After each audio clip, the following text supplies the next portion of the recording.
এবং ভাঙ্গা হয়ে থাকবো।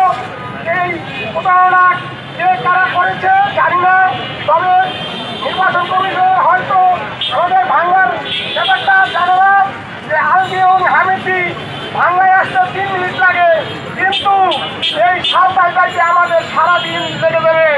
আর একটি ঘটনা দেখা গেছে, পাশাপাশি কোনো গ্রামে যদি কোনো দাঙ্গা ভাঙ্গাবান লাগে, দেখা গেছে ওই সাঁওতাল যদি কোনো থানায় ফোন করা হয়, ওই প্রশাসন আসতে আসতে এদিকে মারা হয়ে যাবে, তবুও প্রশাসন আসতে পারবে না। ভাঙ্গায় যদি ফোন করা হয় তাহলে 5 মিনিটের মধ্যে প্রশাসন চলে আসে। তাই আমরা চাই ভাঙ্গায় প্রশাসন এবং ভাঙ্গা চাই। তাই নির্বাচন কমিশনার ইতিমধ্যে আমাদের দেবী দাবি মেনে নেন। আর যদি মেনে না হয় তাহলে আপনি জানেন 4 তারিখে একটি শুক্রবারে একটি জনসভা হয়েছে ভাঙ্গায়।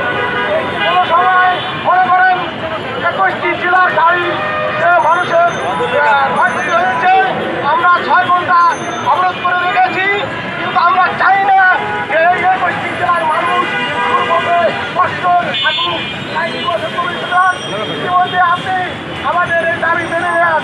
আর যদি মেনে না হয় তাহলে আমরা অবশ্যই কিন্তু ওই 21টি জেলায় আমাদের ওই কর্মসূচি থাকবে ভাঙ্গা বিশ্বজোড়ে। আর আপনি জানেন ওই ভাঙ্গা বিশ্বজোড়ে যদি কোনো কর্মসূচি হয় তাহলে 21টি জেলার মানুষ কিন্তু এই ঢাকায় যান চলাচল করতে পারবে না, তারা আসতেও পারবে না, অফিস আদালতও করতে পারবে না।